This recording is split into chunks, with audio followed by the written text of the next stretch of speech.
સરકારી હિસાબી પદ્ધતિમાં પ્રશ્ન છે, કોમ્પ્ટ્રોલર અને ઓડિટર જનરલ ઓફ ઇન્ડિયાની સત્તા અને ફરજ. પરીક્ષાની દ્રષ્ટિએ અગત્યનો પ્રશ્ન. અગાઉના વિડીયોમાં આપણે જોયું કે સરકારનો નાણાકીય વહીવટ જુદી જુદી 5 શાખાઓ દ્વારા એના હિસાબો લખવાના અને ઓડિટનું કામ થાય છે. આ 5 શાખાના મુખ્ય અધિકારી એ comptroller and auditor general of India છે. અને હાલમાં આપણા દેશના કોમ્પ્ટ્રોલર ને ઓડિટર જનરલ ઓફ ઇન્ડિયા કોણ છે એ તમારે જાણવાનું રહેશે. કંટ્રોલર ઓફ અકાઉન્ટન્ટ જનરલ આવું પણ શબ્દ હોઈ શકે, પણ એ અલગ જ વ્યક્તિ છે. અને આપણી વિવિધ શાખાઓ જે છે ઇન્ડિયન ઓડિટ ને એકાઉન્ટ વિભાગની, તેના વડા અધિકારી કોમ્પ્ટ્રોલર અને ઓડિટર જનરલ ઓફ ઇન્ડિયા છે. તો એની સત્તા અને ફરજોની વાત આ પ્રશ્નમાં આપણે કરવાની છે. એમની સત્તા અને ફરજો ક્યાંથી નક્કી થાય? તો કે બંધારણ દ્વારા નક્કી થાય છે. કોના દ્વારા નક્કી થાય છે? એની સત્તા અને ફરજો બંધારણ દ્વારા, ભારતના બંધારણથી એ સત્તા અને ફરજો મળતી હોય છે. હવે એમનો જે અત્યારે સત્તા અને ફરજો બંધારણમાં છે, એનો અર્થ એમ કે એ જે હોદ્દો આપણા દેશની અંદર છે એનો કંઈક ઇતિહાસ, એનું કંઈક સ્થાન છે. તો આપણું પહેલી જ બાબત આવે છે કે સ્થાન અને એનો ઇતિહાસ, એનો હોદ્દો શું છે, કઈ રીતે છે. તો બ્રિટિશ શાસન, આપણને ખ્યાલ છે કે વર્ષો પહેલા જ્યારે આપણે આઝાદ નહોતા ત્યારે બ્રિટિશનું શાસન હતું. અને 1919માં એ જે બ્રિટિશ શાસન હતું એમાં આવો એક ઓડિટર જનરલનો હોદ્દો જોવા મળેલો. અને એ હોદ્દો જોવા મળ્યો તો ત્યાર પછી આપણે જ્યારે આઝાદ થયા 1947માં અને 1950થી આપણે આપણું સ્વતંત્ર 26મી જાન્યુઆરીથી આપણો બંધારણ અમલમાં મૂક્યું સ્વતંત્ર રીતે. એ વખતે પણ આપણા બંધારણમાં, ભારતના બંધારણમાં આ કોમ્પ્ટ્રોલર ને ઓડિટર જનરલ ઓફ ઇન્ડિયાનું સ્વતંત્ર અને ઉચ્ચ સ્થાન આપવામાં આવ્યું છે. અને એ વ્યક્તિ એવી વ્યક્તિ છે કે એ આપણા દેશના સંપૂર્ણ નાણાકીય વહીવટ માટે જવાબદાર છે. અને એટલે જ કોઈ પણ જાતના દબાણ કે શેહ શરમ અહીંયા રાખવાનું છે, આવ્યા વિના નિષ્પક્ષ રહીને કોઈ પણ સરકાર હોય, રાજ્ય સરકાર હોય કે કેન્દ્ર સરકાર હોય, એમણે પોતાનો નિર્ણય સ્વતંત્ર રીતે આપવાનો છે. તો એવું કહી શકાય કે એમનો એક હોદ્દો આપણા બંધારણની અંદર ખૂબ અગત્યનો જોવા મળે છે. તો એમનું સ્થાન અને એમનો ઇતિહાસ, તો બ્રિટિશ શાસનમાં આવો હોદ્દો હતો એટલે આપણે આઝાદી પછી એ હોદ્દો આપણા બંધારણમાં પણ શરૂ રાખ્યો. એમનું ઉચ્ચ સ્થાન કાયમ માટે આપણા બંધારણની અંદર અને આપણા દેશની અંદર જોવા મળે છે. ત્યાર પછી આગળ વાત કરીએ તો કે જ્યારે એમને કોઈની શરમ રાખવાની નથી, કોઈ પણ સરકારનો નિર્ણય જે છે એમાં પોતે પોતાનો સ્વતંત્ર નિર્ણય આપવાનો છે. ધારાસભા કે લોકસભાની મંજૂર કરેલી રકમ હોય, એનાથી ખર્ચ વધે તો એની ચકાસણી કરે છે. એ કેવી રીતે કામગીરી કરશે? તો કે કેમ આપણા પૈસા હોય તો આપણે કેવી રીતે વહીવટ કરીએ, એવી રીતે ઈ માલિકી ઓડિટરની રીતે હિસાબોની ચકાસણી કરશે, તેનું ઓડિટ કરશે. અને યોગ્ય લાગે એ મુદ્દાઓનો અહેવાલ એ લોકસભા કે ધારાસભા સમક્ષ રજૂ કરે છે કે આ જગ્યાએ હિસાબોમાં આટલો ખર્ચ વધારે પડતું છે, અથવા તો આ બાબત માટે મંજૂર થયેલો ખર્ચ છે, પણ એ તો બીજા કોઈ કારણથી વાપરવામાં આવ્યો છે. તો આવો કોઈ પણ અહેવાલ હોય અને એને હિસાબો ચકાસતા ધ્યાનમાં આવે તો એ લોકસભા કે ધારાસભા સમક્ષ રજૂ કરે છે. કોમ્પ્ટ્રોલર ને ઓડિટર જનરલ ઓફ ઇન્ડિયા એ આપણે જેમ કહીએ છીએ ઇન્ડિયન ઓડિટ અને એકાઉન્ટ વિભાગના વડા છે. તેઓ રાજકીય પક્ષ કે રાજકારણ બંનેથી પર છે. એટલે એવું કહી શકાય કે કોઈ પણ રાજકારણના જે આપણે એમ કહીએ ને પક્ષો છે એમાં કોઈ રીતે એ સંડોવાયેલા હોતા નથી કે સંકળાયેલા હોતા નથી.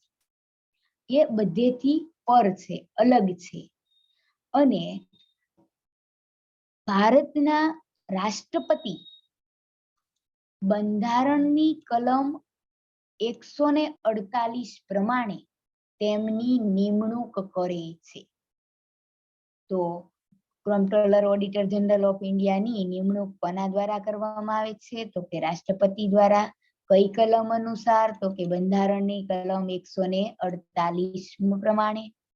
નિમણૂક વખતે રાષ્ટ્રપતિ તેમને બંધારણ અને કાનૂનને વફાદાર રહેવાના શપથ લેવડાવે છે.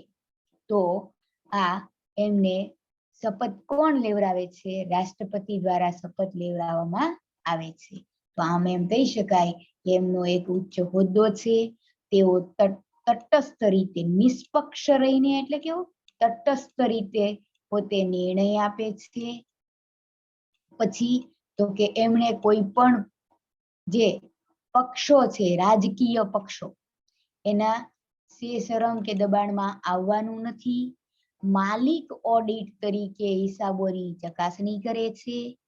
આમ એમની બંધારણની કલમ 148 પ્રમાણે નિમણૂક થાય છે અને રાષ્ટ્રપતિ તેમને શપથ લેવડાવે છે.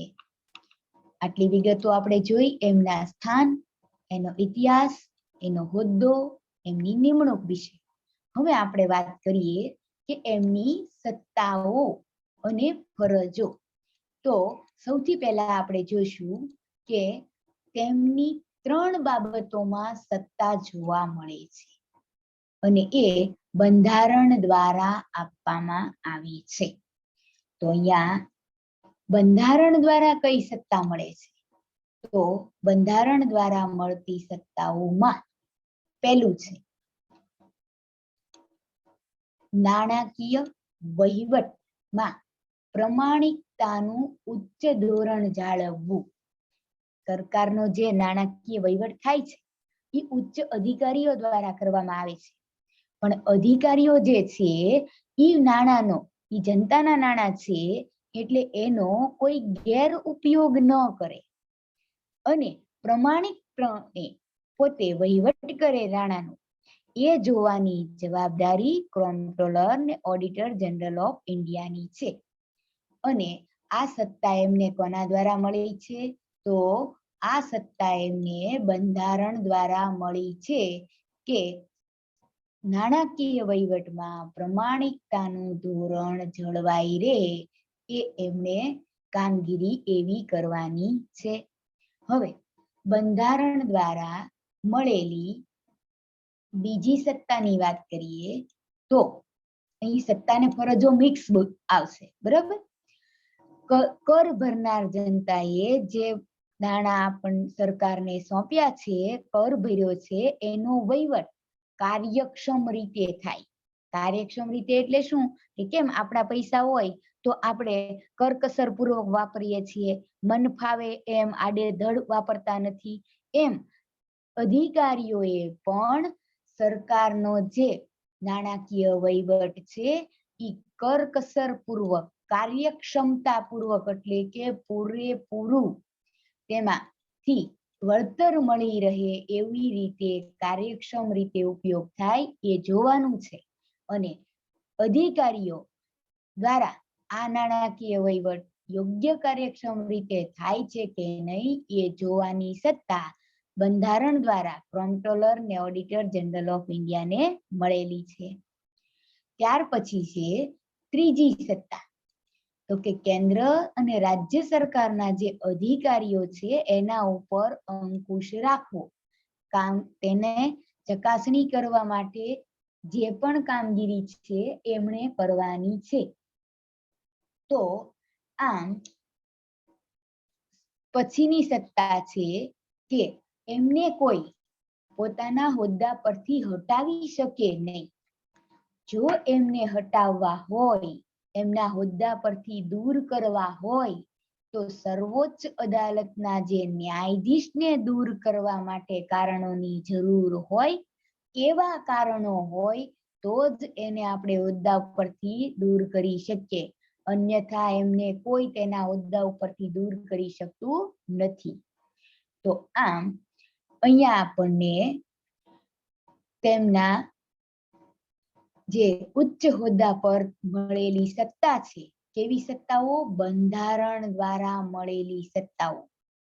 એની આપણે વાત કરી કે એમાં નાણાકીય વહીવટમાં પ્રમાણિકતાનું ધોરણ જળવાય, નાણાકીય વહીવટ કાર્યક્ષમ બને, સરકારી અધિકારી પર અંકુશ રહે અને એ બધી બાબતો જોવાની જવાબદારી એમની છે. એમને કોઈ પોતાના હોદ્દા પરથી હટાવી શકતા નથી. આ ઉપરાંત કેન્દ્ર સરકાર, રાજ્ય સરકાર કે કોઈ એમના જે અધિકારીઓ છે એનો પગાર અને પોતાનો પગાર એટલે કે એમના અંકુશ હેઠળ આવે છે. આ બધા અધિકારીઓ જે છે એ એમના અંકુશ હેઠળ આવતી તમામ શાખાના જે કર્મચારીઓ કહેવાય એનો પગાર, પોતાનો પગાર, એમના બધાના પેન્શન, એ બધું જે છે એ એમ કહી શકાય કે એમણે consolidated fund of India, consolidated fund of India ખાતે ઉધારવાના છે અને લોકસભાની મંજૂરીની આવશ્યકતા નથી. એટલે કે એમાં એમણે કોઈની પરમિશન કે મંજૂરી લેવાની નથી. તો આમનો આ એક વિશેષ અધિકાર કહેવાય કે પોતાનો પગાર અને એમની જે ઓફિસો છે, આપણે જુદી જુદી શાખાઓની વાત કરી, તો એ બધા અધિકારીનો પગાર કન્સોલિડેટેડ ફંડ ઓફ ઇન્ડિયા માંથી ઉધારી અને લેવાનો છે. એમાં લોકસભાની મંજૂરીની જરૂરિયાત નથી. તો આપણે વાત કરી બંધારણ દ્વારા આપવામાં આવેલી સત્તાની. હવે ત્યાર પછી વહીવટી સત્તાઓ છે એ એમને બંધારણ દ્વારા મળી. જે આપણે આ સત્તાઓની વાત કરી ને, સત્તાઓ બંધારણ દ્વારા મળી. તો આ બધી સત્તાઓ કેવી છે કે એને બધા પ્રકારના વહીવટ જોવાના છે. અધિકારીઓનો વહીવટ કેવો છે? પ્રમાણિક છે, કાર્યક્ષમ છે, એના ઉપર અંકુશ રાખવો, એમના પગાર ભથ્થા, આ બધી બાબત આપણે જોઈ. તો એ બંધારણ દ્વારા મળેલી વહીવટી સત્તાઓ હતી. કેવી સત્તાઓ હતી? વહીવટી સત્તાઓ. હવે તો નાણાકીય સત્તાઓ કેવી રીતે મળે છે? તો કે નાણાકીય સત્તાઓ રાજ્ય સરકાર, કેન્દ્ર સરકાર પાસેથી મળે છે. રાજ્ય સરકારને પાસેથી, કેન્દ્ર સરકાર પાસેથી જે સત્તા મળે છે એ સત્તા કેવી છે? તો કે એ નાણાકીય સત્તા છે. વહીવટી સત્તા કોની પાસેથી મળે છે? તો કે બંધારણ પાસેથી. વહીવટી સત્તા બંધારણ પાસેથી, નાણાકીય સત્તા કેન્દ્ર અને રાજ્ય સરકાર પાસેથી મળે છે. તેઓ પોતાની સત્તાનો ઉપયોગ કરતી વખતે એક વખત રાષ્ટ્રપતિ સાથે વિચાર વિમર્શ કરી અને એના નિયમો તૈયાર કરે છે. તો નિયમોના ઘડતર વખતે કોની સાથે વિચાર વિમર્શ કરે છે? રાષ્ટ્રપતિ સાથે.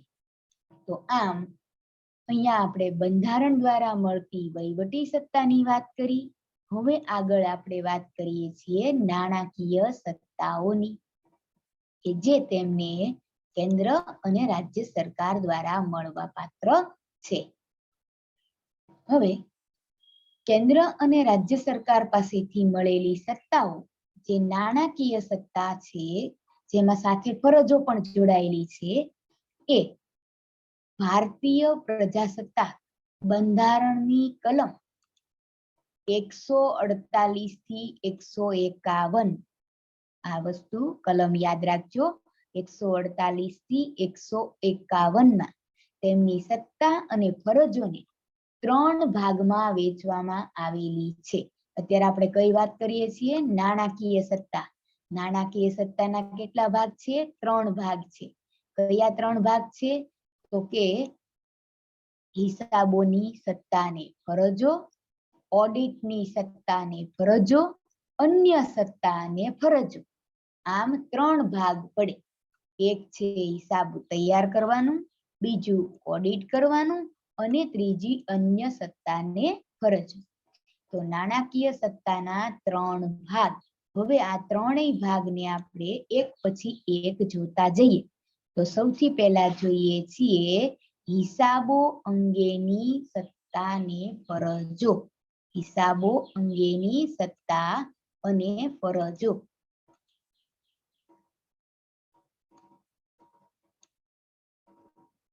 હિસાબો અંગેની સત્તાને ફરજોમાં પહેલું છે રાષ્ટ્રપતિની સંમતિથી કેન્દ્ર સરકાર રાજ્ય સરકારે જે હિસાબો રાખવાના છે એટલે કે રાજ્ય સરકાર હિસાબો રાખશે કેન્દ્ર સરકારે હિસાબો રાખશે એના જુદા જુદા ખાતા હોય એટલે કે એના જે ખાતા અલગ અલગ ડિવાઈડ કર્યા હોય તે તો હવે હિસાબો કેવી રીતે રાખશે તો એના ફોર્મ નક્કી કરવાનું કામ એના ફોર્મ નક્કી કરવાનું કામ પછી હિસાબોના સિદ્ધાંતો એના રીત રસમ નક્કી કરવાનું કામ એમાં એવું લાગે કે ભાઈ આ હિસાબોના ફોર્મ યોગ્ય નથી કે એમાં કાંઈક ફેરફાર કરવો છે તો સુધારા માટેના સૂચનોનું કામ પણ એ કોમ્પ્ટ્રોલર ને ઓડિટર જનરલ ઓફ ઇન્ડિયાની સત્તા અને ફરજમાં આવે છે હવે એમને આવું કામ શું કામ આપવામાં આવ્યું આવી સત્તા શું કામ આપવામાં આવી તો કે એની પાછળનો એક ઉદ્દેશ છે કે જો બધા ફોર્મ કોમ્પ્ટ્રોલર ને ઓડિટર જનરલ ઓફ ઇન્ડિયા જ નક્કી કરે તો બધા રાજ્ય સરકારના હિસાબો એક સરખા બનશે પછી એ ગુજરાત રાજ્ય હોય કે મહારાષ્ટ્ર હોય કે અન્ય કોઈ પણ રાજ્ય હોય એ બધાના એક સરખા ફોર્મ હોય તો એક સરખા હિસાબો બને ને અને એટલે જ એ જો એક સરખા હિસાબો તૈયાર થાય તો એની સરખામણી પણ કરી શકીએ કે ભાઈ ગુજરાત સરકારની આવક કેટલી મહારાષ્ટ્ર સરકારની આવક કેટલી એમ અલગ અલગ આપણે હિસાબોને તૈયાર કરી શકીએ એની સરખામણી કરી શકીએ હા પણ એવું પણ બને કે ગયા વર્ષના હિસાબોને પણ આ વર્ષને સાથે સરખાવી શકાય એટલે એક વર્ષ સાથે બીજા વર્ષના હિસાબોને સરખાવી શકાય એક રાજ્ય સરકારના હિસાબોને બીજા રાજ્ય સરકારના હિસાબો સાથે સરખાવી શકાય એ માટે એમને હિસાબોના ફોર્મ નક્કી કરવાની સત્તા મળેલી છે કેન્દ્ર સરકાર રાજ્ય સરકારના રેલવે અને સંરક્ષણ બ્રિટન યુએસએ સાથેના વ્યવહાર સિવાય એટલે કે આટલા વ્યવહારો સિવાય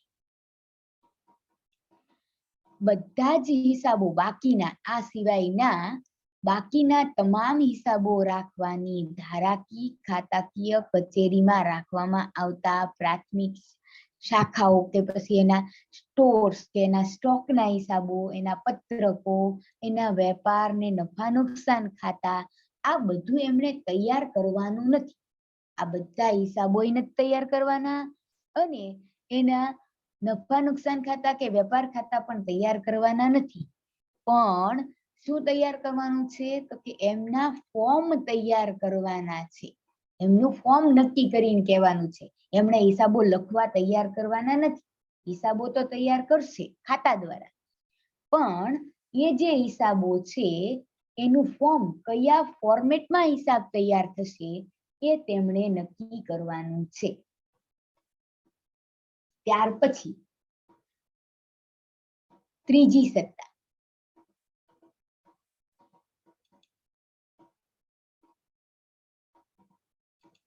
કે જેની અંદર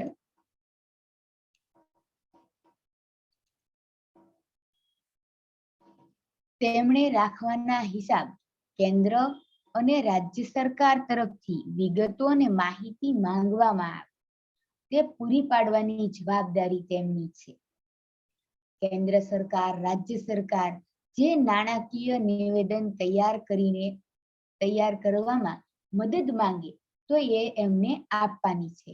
એટલે હવે એમની સત્તાને ફરજ શું થઈ?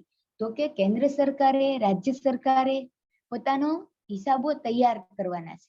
હવે હિસાબ તૈયાર કરવા હોય તો ફોર્મની અંદર ક્યાં કઈ વિગત લખવી, કેવી રીતે લખવી, કઈ કઈ બાબતોનો સમાવેશ કરવો, આ બધી જે માહિતી માંગવામાં આવે કેન્દ્ર સરકાર દ્વારા કે રાજ્ય સરકાર દ્વારા, ત્યારે એ માહિતીમાં જે મદદની જરૂર છે એ પૂરી પાડવાની જવાબદારી કોમ્પ્ટ્રોલર ને ઓડિટર જનરલ ઓફ ઇન્ડિયાની છે. ત્યાર પછી છે ચોથું, દરેક રાજ્ય સરકારના વ્યવહારો યોગ્ય મથાળા હેઠળ વર્ગીકરણ કરવામાં આવે. તમને ખબર છે આપણે પાકું સર્વે બનાવીએ તો આપણે કેમ મિલકતો બાજુ ભાગ પાડતા હોય કે સ્થિર મિલકતો ને પછી ચાલુ મિલકતો ને એમાં પાછું આપણે આગળ અલગ અલગ ઘણી બધી મિલકતોના પ્રકારો પાડી એને દર્શાવતા હોઈએ. તો એવું જ આપણે સરકારને પણ હિસાબો તૈયાર કરવામાં યોગ્ય મથાળા હેડિંગ આપવું પડે. અને એ જે હેડિંગ્સ છે, આવા હેડિંગ તૈયાર કરવાનું અને દરેક વર્ષનો આવક જાવકનો વિગતવાર અહેવાલ તૈયાર કરવાનો છે. અને આવો અહેવાલ તૈયાર કરે છે તેને અંડરલાઈન કરશું, ફાઇનાન્સ એકાઉન્ટ તરીકે ઓળખવામાં આવે છે. Auditor general of કોમ્પ્ટ્રોલર auditor general of ઇન્ડિયાની સત્તામાં શું આવે, ફરજમાં શું આવે? તો કે બધા જ સરકારના જે વ્યવહાર થયા છે એને યોગ્ય મથાળા હેઠળ વર્ગીકરણ કરો અને એનો અહેવાલ બનાવો આવક જાવકનો. આ જે અહેવાલ બનાવીએ તેને ફાઇનાન્સ એકાઉન્ટ કહે છે. તો એ તૈયાર કરવાની જવાબદારી કોમ્પ્ટ્રોલર ઓડિટર જનરલ ઓફ ઇન્ડિયાની છે. જે તે સરકાર જ્યારે કોઈ બાબત અંગે મસલત કર્યા પછી નક્કી કરેલા ફોર્મમાં ફાળવણીના હિસાબો તૈયાર કરી, ફાળવણી એટલે શું? તો કે આપને ખબર છે કે કોઈ એક બાબતમાં સરકાર દ્વારા ખર્ચ મંજૂર કરવામાં આવે છે, પછી એ ખર્ચ જે મંજૂર થયો એ સરકાર, રાજ્ય સરકારને આપવામાં આવે છે એટલો ખર્ચ કરવા માટેની પરમિશન, અને એમાં જુદી જુદી પ્રવૃત્તિમાં ખર્ચની ફાળવણી કરવામાં આવે છે રકમની. તો એ જે રકમની ફાળવણી કરે તો જે પ્રવૃત્તિ માટે રકમ ફાળવી હોય તેને જ આપવી પડે. તો આવી રીતે જે રકમ જુદી જુદી પ્રવૃત્તિને મળી છે એ રકમના હિસાબ તૈયાર કરી કેન્દ્ર સરકારમાં રાષ્ટ્રપતિ સમક્ષ, કેન્દ્ર સરકાર હોય તો કોને આપવાનું? રાષ્ટ્રપતિ સમક્ષ, અને રાજ્ય સરકાર હોય તો ગવર્નર, રાજ્યના રાજ્યપાલ સમક્ષ રજૂ કરવાના છે. એટલે જે તે સરકારી હિસાબો જે છે એ નક્કી કરેલા ફોર્મમાં ફાળવણીના હિસાબો તૈયાર કરે, પછી કેન્દ્ર સરકાર હોય તો એ રાષ્ટ્રપતિ સમક્ષ ને રાજ્ય સરકારમાં ગવર્નર સમક્ષ રજૂ કરવાના રહેશે. રાષ્ટ્રપતિની સંમતિથી નક્કી થયેલા ફોર્મમાં દર વર્ષે સામાન્ય નાણાકીય નિવેદન તૈયાર કરવાનું હોય છે. સામાન્ય નાણાકીય નિવેદન અને રાષ્ટ્રપતિ સમક્ષ રજૂ કરવાનું હોય છે.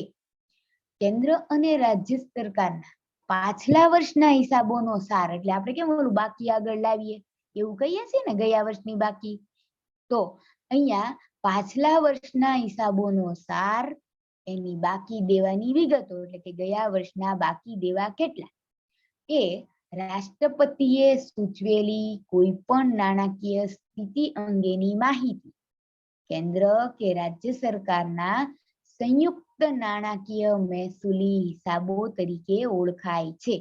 એટલે કે આપણે સંયુક્ત નાણાકીય હિસાબો, મહેસૂલી હિસાબો કોને કહેશું? તો કે પાછલા વર્ષના હિસાબોનો સાર, બાકી દેવાની વિગતો અને બીજી બધી જે નાણાકીય સ્થિતિની માહિતી છે એનો સંયુક્ત, કેવું?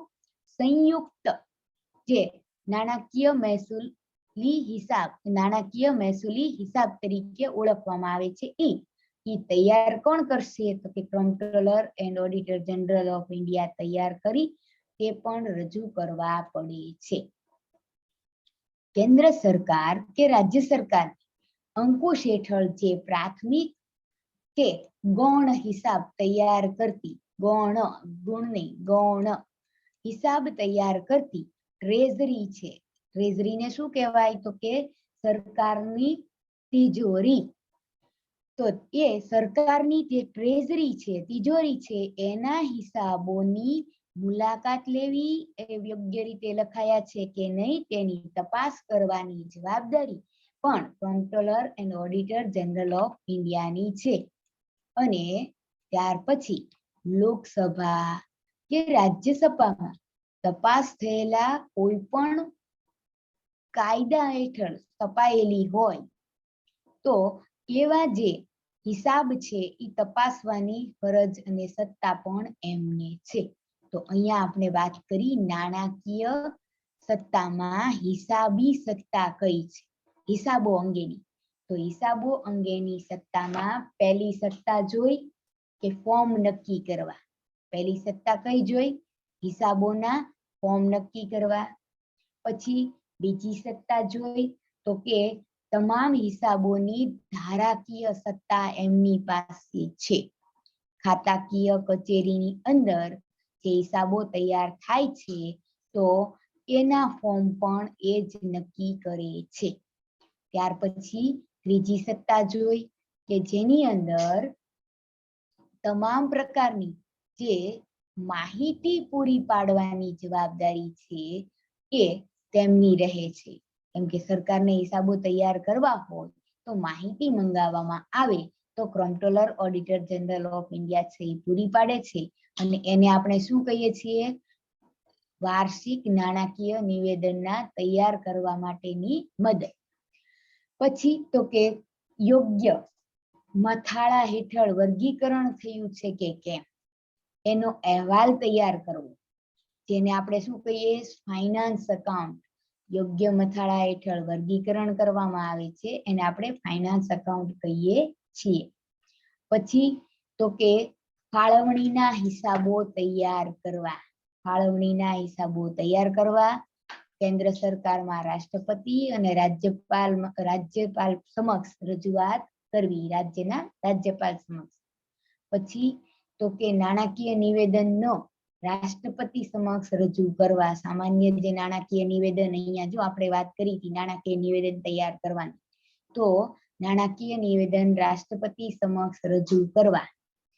ત્યાર પછી તો કે નાણાકીય અને મહેસૂલી હિસાબો તરીકે ઓળખાતા હિસાબો તૈયાર કરવા અને ટ્રેઝરી સરકારની તિજોરીની મુલાકાત લેવી, એના હિસાબો તપાસ કરવા. આ ઉપરાંત રાજ્ય સરકાર કે અન્ય કોઈ કાયદા હેઠળ સ્થપાયેલ સંસ્થા હોય તો એની પણ હિસાબની તપાસ કરવાની જવાબદારી કે સત્તા કોની છે? તો કે કમ્પ્ટ્રોલર ઓડિટર જનરલ ઓફ ઇન્ડિયાની. આ વાત થઈ આપણી હિસાબો અંગેની સત્તાની ફરજો. હવે આપણે વાત કરીએ ઓડિટ અંગેની સત્તા અને ફરજો.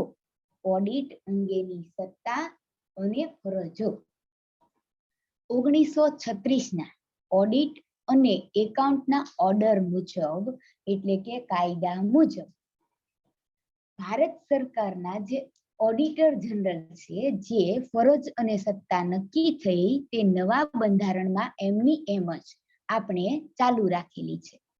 કમ્પ્ટ્રોલર ઓડિટર જનરલ ઓફ ઇન્ડિયાની ઓડિટ અંગેની ફરજો નીચે મુજબ છે. ઓડિટ અંગેની ફરજો. તો પહેલી ફરજ છે ઓડિટ અંગેની. તો કેન્દ્ર સરકાર ને રાજ્ય સરકારના ખર્ચનું ઓડિટ કરવું. કેન્દ્ર સરકાર ને રાજ્ય સરકારના ખર્ચનું ઓડિટ કરવું. હવે એમણે શું કેવી રીતે જોવાનું છે? જે ઉદ્દેશ માટે રકમ આપવામાં આવી, જેમ કે રાજ્ય સરકારને એમ કહેવામાં આવે કે ગુજરાતની અંદર જુદી જુદી સરકારી શાળાનું બાંધકામનું કામગીરી કરો, તો એમણે એ રકમ એ શાળા બાંધકામ માટે જ વાપરવાની છે. એનો ઉદ્દેશ શું છે એ રકમનો? તો કે શાળાઓનું બાંધકામ કરવું, સરકારી શાળા બનાવવી. હવે ઓડિટરે એટલે કે કમ્પ્ટ્રોલર અને ઓડિટર જનરલ ઓફ ઇન્ડિયાએ એ જોવાનું છે કે એમને આપેલી રકમ એ જ કામ માટે વાપરી છે કે કેમ. એટલે કે જે ઉદ્દેશ માટે રકમ ફાળવેલી હોય તે ઉદ્દેશથી બીજી જગ્યાએ તો વાપરવામાં નથી આવતી ને, ઉદ્દેશ માટે જ. અને પાછું યોગ્ય સત્તાથી અધિકૃત થયેલું ખર્ચ, અધિકારી દ્વારા મંજૂર થયેલું, અધિકૃત થયેલું એટલે શું? અધિકારી દ્વારા મંજૂર થયેલું હોય એવી જ રીતે એ ફાળવણી થઈ છે કે કેમ. કેન્દ્ર સરકારના હિસાબના અહેવાલ રાષ્ટ્રપતિ સમક્ષ અને રાજ્ય સરકારના વિષયોના અહેવાલ એટલે કે એમના હિસાબોનો અહેવાલ ગવર્નર સમક્ષ સોંપવા રાષ્ટ્રપતિ અહેવાલ લોકસભામાં રજૂ કરશે, જ્યારે ગવર્નર છે એ હિસાબોને ધારાસભામાં રજૂ કરશે. એટલે અહીંયા કેન્દ્ર સરકારના હિસાબો એનો અહેવાલ તૈયાર કરવાનો, રાષ્ટ્રપતિ સમક્ષ રજૂ કરવાનો.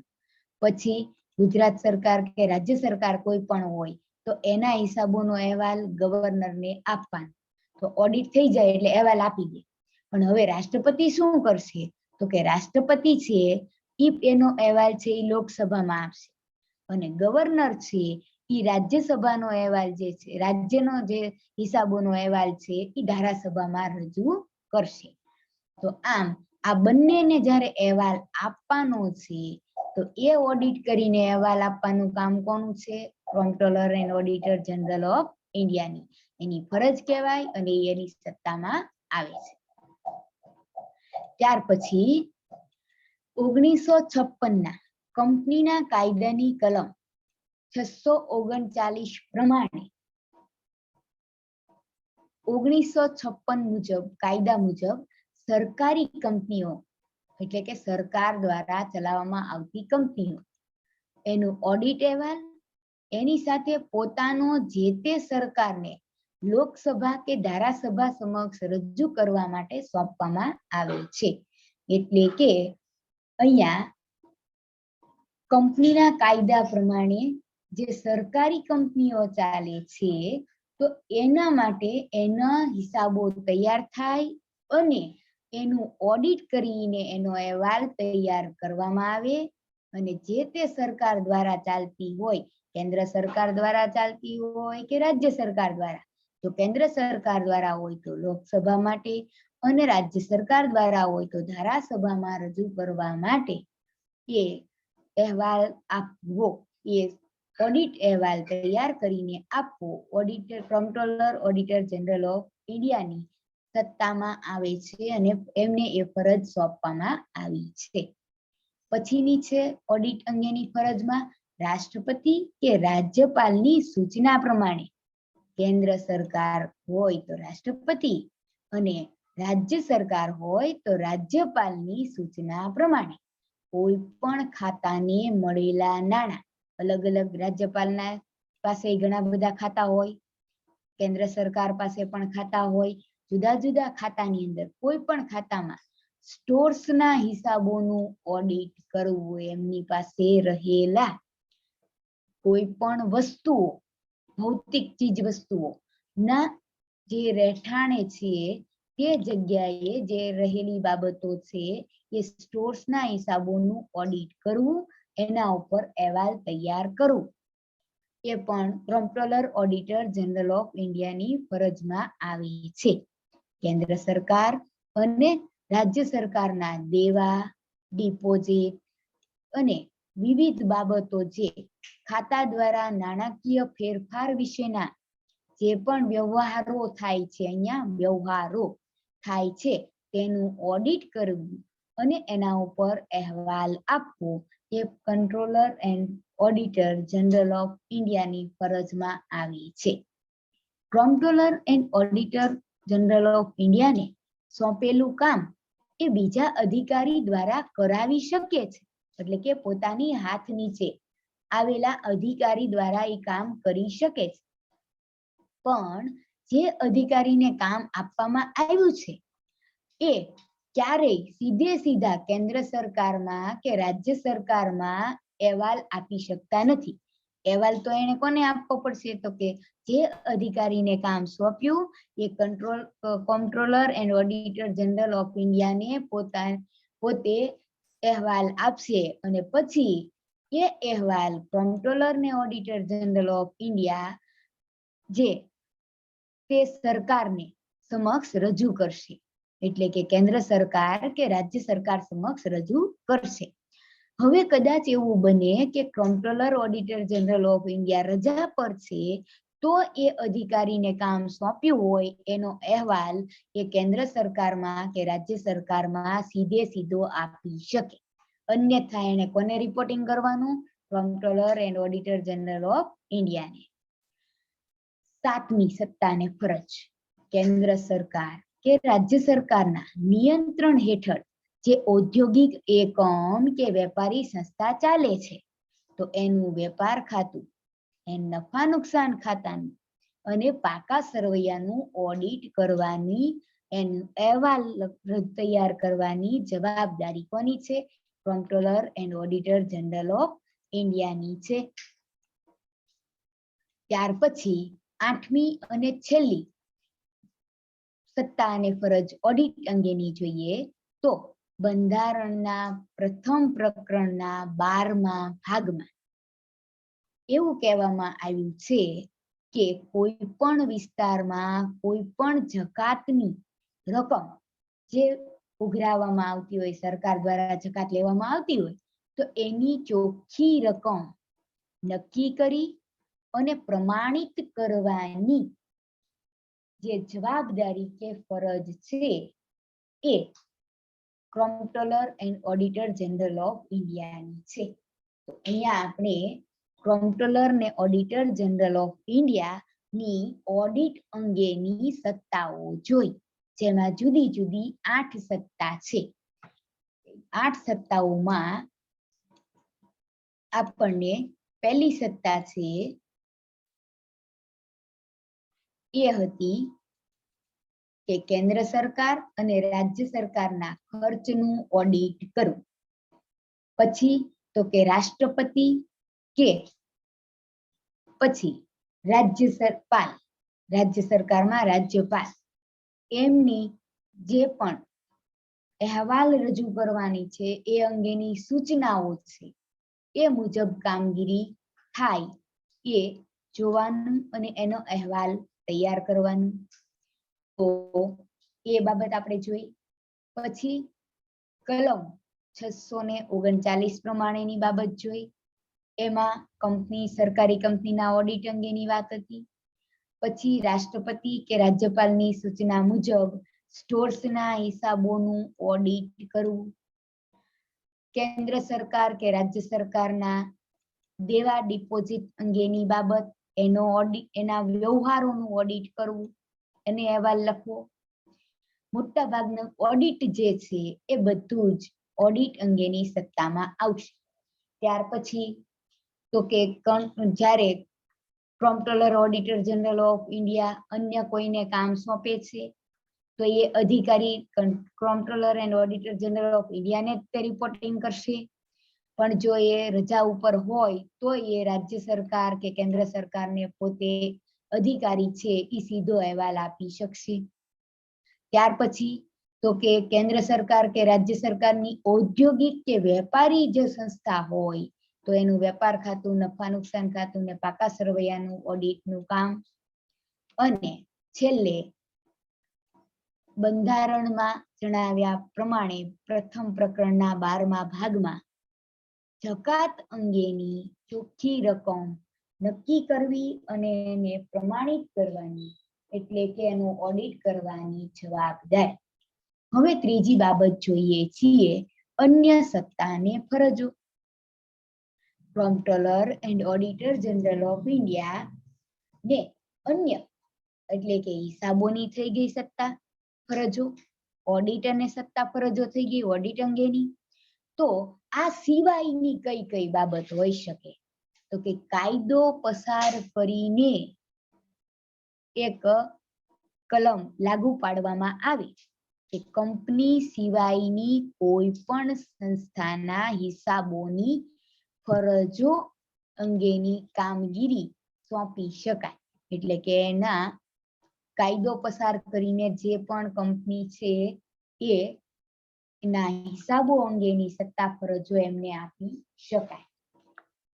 ત્યાર પછી બીજી છે કે કોઈ સ્થાનિક સ્વરાજ્યની સંસ્થાઓ હોય જેને આપણે મ્યુનિસિપાલિટી કે ગ્રામ પંચાયત કહીએ, તો એવી સંસ્થાઓના હિસાબો અંગેની સત્તાને જવાબદારી પણ કોને સોંપવામાં આવે છે? કમ્પ્ટ્રોલર એન્ડ ઓડિટર જનરલ ઓફ ઇન્ડિયાને. તો અહીંયા આપણે કમ્પ્ટ્રોલર ઓડિટર જનરલ ઓફ ઇન્ડિયાની 3 બાબતે સત્તાને ફરજો જોઈ. એક અન્ય બાબતમાં સત્તા ફરજો, એક ઓડિટ અંગેની સત્તા ફરજો અને પછી હિસાબો અંગેની સત્તાને ફરજો. તો આ મુખ્ય 3 બાબતોમાં સત્તા ફરજો વેચાયેલી છે. પરીક્ષાની દ્રષ્ટિએ અગત્યનો પ્રશ્ન.